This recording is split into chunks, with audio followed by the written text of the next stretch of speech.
પાંડવોના જીવનમાં કોઈ દૂષણ નહોતું, ખાલી એક જ ભૂલ પાંડવોએ કરી યુધિષ્ઠિરે, જુગાર રમવાની. એમાં 13 વર્ષ દુઃખી થવું પડ્યું. ભીમને રસોયા થવું પડ્યું, દ્રૌપદીને દાસી થવું પડ્યું. કેવા કેવા સંકટો જીવનમાં આવ્યા. આ બધાનું મૂળ કારણ હોય તો જુગાર. કૃષ્ણ ભગવાન વનમાં મળવા ગયા ને ત્યારે કૃષ્ણ ભગવાને એટલું કીધું કે જો એ સમયે હું ત્યાં હાજર હોત તો તમને હું જુગાર રમવા ન દેત. જુગારથી જે નુકસાન જાય એવું બીજી કૃષ્ણ ભગવાને મહાભારતમાં બહુ બધી વાતો કીધી છે. જેને જુગાર બિલકુલ પસંદ નથી કૃષ્ણ ભગવાનને, એના જન્મ દિવસે આપણે જુગાર રમી અને જન્માષ્ટમીને બગાડીએ એ સારું નથી. એટલે મારી બધાને વિનંતી છે, ક્યારેય જુગાર ન રમવો. બીજું સ્થાન બતાવ્યું સુરાપાન. દારૂ પીવાતો હોય એમાં પણ કળિયુગનો નિવાસ છે. એટલે બને ત્યાં સુધી, આમ તો બને ત્યાં સુધી નહીં, ક્યારેય પીવાય જ નહીં. ભગવાને આપણને પીવા માટે દૂધ આપ્યા છે, શરબત આપ્યા છે, કેટલા વાનાહારા આપ્યા છે. દારૂ શું કરવા પીવો? અને તમને એમ હોય કે એનો નશો જરાક આમ સ્ટેમિના આપે, કાંક તે એવા હડેલા નશાન કરવાના હું 2 કલાકમાં ઉતરી જાય. એની કરતાં તો નશો સારા સદ્ગુણોનો કેળવવો, નશો સારા કાર્યનો કેળવવો, નશો કોઈને મદદ કરીને કેળવવો. નશા એવા દારૂના કરીને શું કામ છે? અને મેં જેટલા જોયા છે માણસો, અમુક અમુક બહુ પીતા હોય ને એના શરીરો તમે જોજો હાવ હુક લકડી થઈ જતા હોય. પછી હાઈલો જાતો હોય ને તો બેલેન્સ ન રહેતી હોય. અને દારૂ પીવાઈ ગયો હોય ત્યારે મોજમાં હોય, પણ ઉતરી જાય એટલે ઢીલો કોથળા જેવો થઈ જાય તરત. એવા નશામાં ક્યાંય પડવું નહીં. ઘરના છો એટલે કહું છું, હો ભાઈ, હા, નહીતર મારે આ હું કરવા માથાકૂટ કરવી? હે ભાઈ, એટલે અમે તો ચાય નથી પીતા ને કોફી નથી પીતા, બરાબર? ત્યારે દારૂની વાતો અમારે શું કરવા? પણ મને એમ થાય કે આપણી યુવા પેઢી જો દારૂમાં પડી જાય, અને પછી આપણા વાળાને શું હોય, એક માઇનસ પોઈન્ટ એ કે મળતો હોય ને મફતમાં મૂકે જ નહીં, બમણો પી લે. ન પીવાય. મફતમાં કોઈ દેતું હોય ને તોય ન પીવાય. સોક્રેટિસને એના જન્મ દિવસે એના મિત્રએ એક બહુ કિંમતી શરાબની બોટલ ભેટમાં દીધી.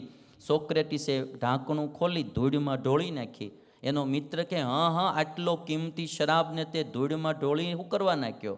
સોક્રેટિસ કે આ શરાબ મને ધૂળમાં મેળવી દે એ પહેલાં મેં એને ધૂળમાં મેળવી દીધી. કે શરાબ મને ધૂળમાં મેળવી દે એ પહેલાં મેં એને ધૂળમાં મેળવી દીધી. એટલે કળિયુગનો નિવાસ છે. યુવાનોએ કોઈએ પણ નાના મોટાએ દારૂ ન પીવો, અને હોય વ્યસન તો એને છોડી દેવું, એ સારું નથી. એટલે શરાબી જાતો હતો ને, ભોજરાજા હાથી ઉપર આવતા હતા ને, એક તમારે વધારે પીવાઈ ગયેલો, પેક મરાઈ ગયેલી. ભોજરાજા હાથી ઉપર આવે ને ખબર ન રહે કે આ ભોજરાજા છે. તે આમ પાસે આવ્યા ને તે આવડો દારૂડિયો કે હાથી વેચો હાથી. ભોજરાજે કે મળો આ કોણ હાથી લેનારો? અને એ મારો, પકડી લો. એ ક્યાં પકડી લીધો ને પૂરી દીધો. સવારે કે દરબાર ભરાય ત્યારે હાજર કરજો. સવારે દરબાર ભરાણો ને હાજર કર્યો. દારૂડિયો આવ્યો પણ આમ આખે આખો ધ્રુજે. હો ભાઈ, 3-4 પ્રેતાત્મા હોય પ્રવેશ કર્યો હોય ને શરીરમાં, ધ્રુજતો હોય ને એમ ધ્રુજે આવે આખો. ભોજરાજાએ પૂછ્યું, બોલ હાથી કેટલામાં લેવો? માય બાપ, હાથી લેનારો કાલ ને કાલ મરી ગયો. હાથી લેનારો કાલ ને કાલ મરી ગયો. એટલે આવા નશામાં પડવું નહીં. પીવું તો ગાયના દૂધ પીવા મારા બાપ, પણ દારૂ પીવો નહીં. જરા તરા કાંઈ જરા તરા વ્યસન હોય ને તો છોડી દેવું. કારણ કે 10 દિવસ પહેલાં નહીં થયા હોય, હજી લગભગ 10 દિવસ મારી પાસે એક ભાઈ સુરતમાં આવેલા. મને કે સ્વામી, અમારો બહુ મોટો પરિવાર, અને આ મારો છોકરો, એના છોકરાની ઉંમરે લગભગ 45 વર્ષની હતી. મને કે આની ઘરે દીકરા દીકરીઓ મોટા થયા, અને આવડો આ રોજ દારૂ પીને ઘરે એટલી રંજાડ કરે છે. મારે કે સમાજમાં મારા પરિવારમાં મોઢું હું દેખાડું? એ ભાઈ બિચારા રડતી આંખે છે મારી આગળ બોલ્યા, મને કે આ મારા દીકરાએ મારા ઘરને નરક બનાવી દીધું છે, નરક બનાવી દીધું.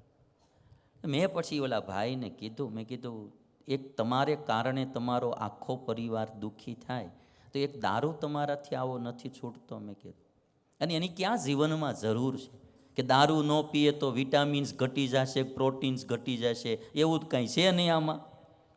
હાથે કરીને મેં કીધું આ શરાબમાં શું કરવા જાઓ છો?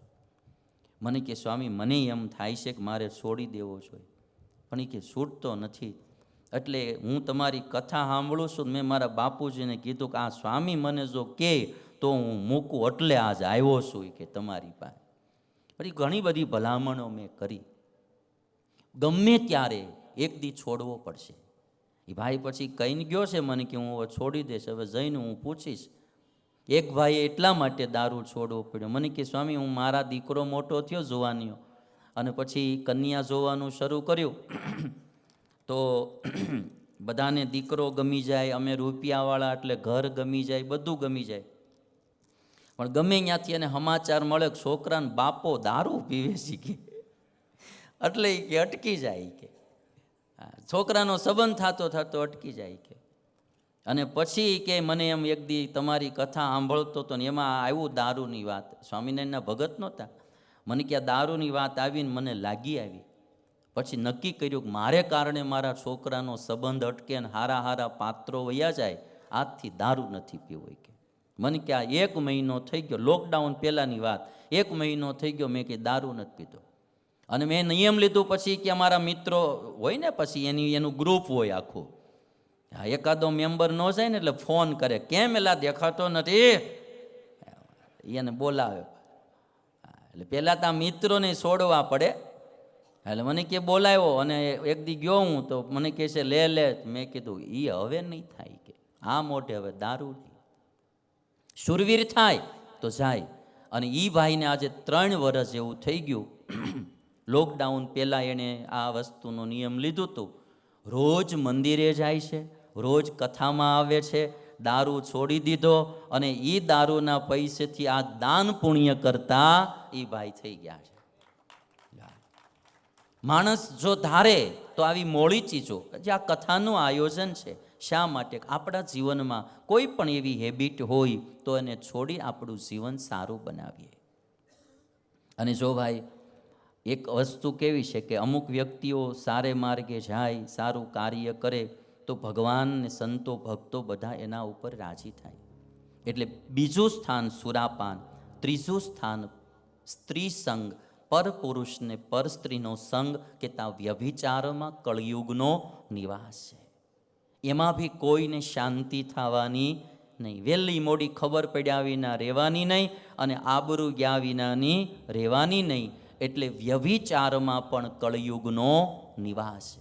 સ્વામિનારાયણ ભગવાને 200 વર્ષ પહેલાં શિક્ષાપત્રીમાં એટલા માટે કહ્યું કે અમારા આશ્રિત કોઈ પણ નર નારીએ વ્યભિચાર કરવો નહીં.